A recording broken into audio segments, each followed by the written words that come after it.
Hello guys and welcome. In this video we're going to take a look at icons. We're going to see how icons are used as visual cues in user interfaces, as well as how some companies have used them to form some sort of identity. So let's start off by talking about the differences between icons, symbols and logos. Oftentimes these three elements are confused, especially when it comes to mobile apps that we use every day. An icon directly represents an idea or concept or something as it is in the real world. Icons are normally used in applications, and with so many apps out there, it is important that designers design app icons to stand above the crowd. So take for instance the picture you're looking at the moment. On the left you have the magnifying glass, and we all know that the magnifying glass is used to zoom into objects and also see things clearer. So that is represented with the search icon. This is a material design search icon, and whenever you go to a page or you go to an app and you see this icon somewhere, you immediately know that once you click on this icon you will be able to search for something that you need.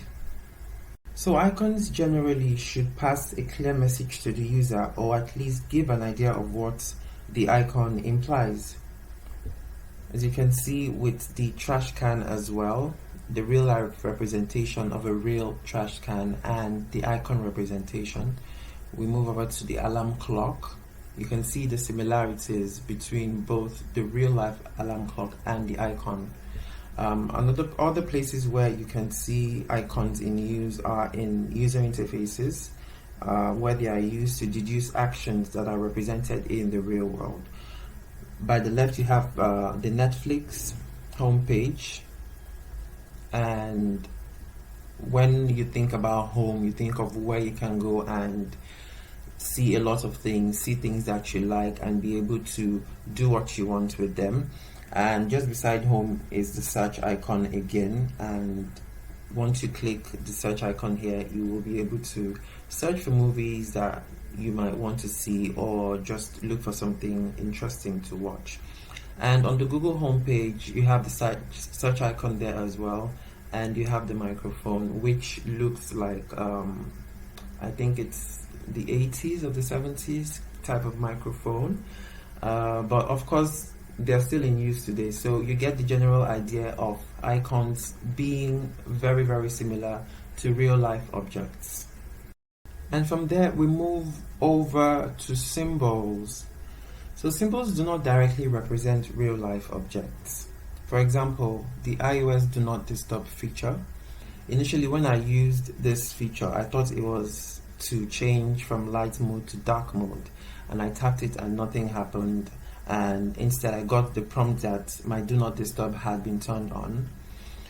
So that's an example of a symbolic icon. It doesn't, when you think about do not disturb, you would think about sleep time, but when thinking about sleep time as well, you might think about the moon, and here they represented the do not disturb icon with a crescent.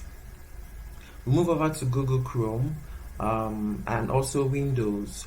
So the two icons at the top, the one on the left is to minimize and the one on the right is to maximize.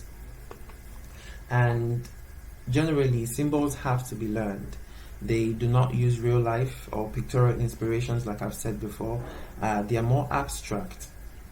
And also the extensions icon that you see beside the incognito icon as well. The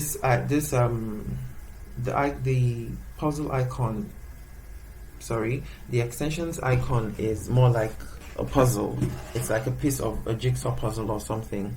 So you can see the relation. The relation isn't as clear as it would be if it was a pictorial icon. Other places that we might see symbols are Wi-Fi, Bluetooth, and voice recorder.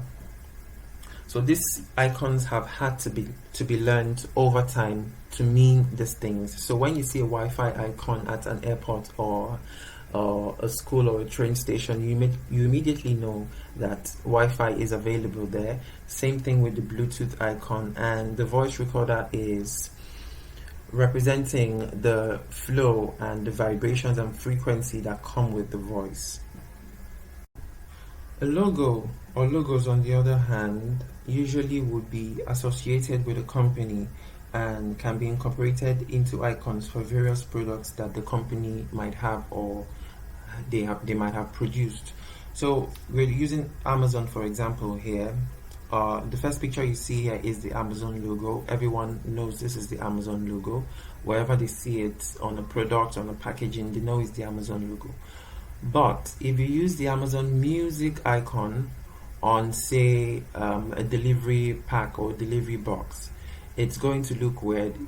You might not even recognize at the very first instant that your package is coming from Amazon, because this isn't the icon that you would associate with Amazon delivery.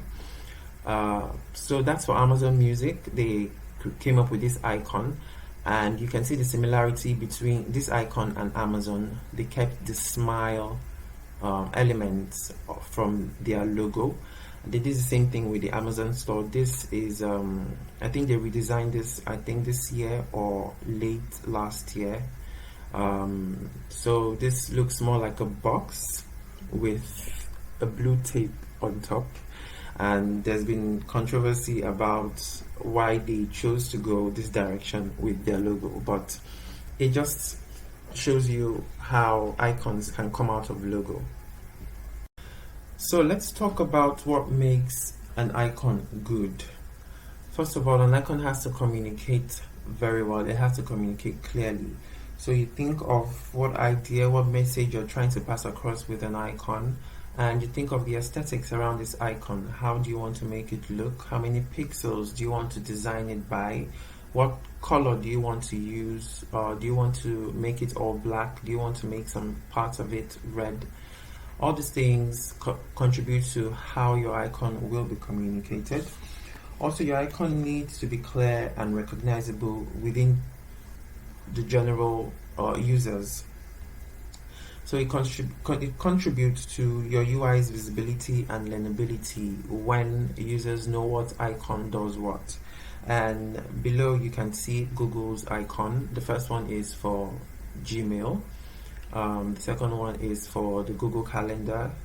The third one is for Google Drive.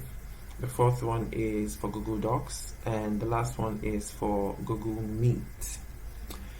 So you can see the consistency amongst these designs, and wherever you see the colors that come with these icons, you immediately know that yes, these are Google's icons. So this represents good communication. Their icons are clear and very recognizable as well.